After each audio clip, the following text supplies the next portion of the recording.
One who sets types in a printing press.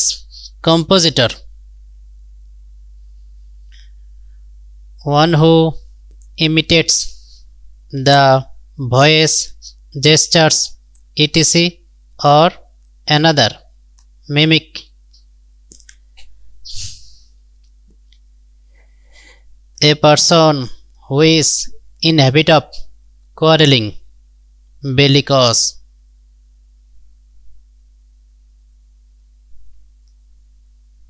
A person who devotes his life to welfare of others. Altruist. A person who is reserved in speech. Reticent. One who draws maps. Cartographer. One who studies meteorology.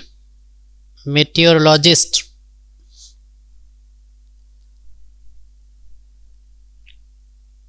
A person who writes dictionary.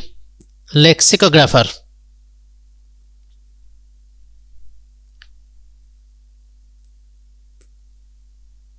A person who is skilled in several foreign languages.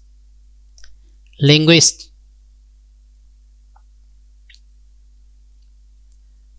One who writes shorthand. Stenographer.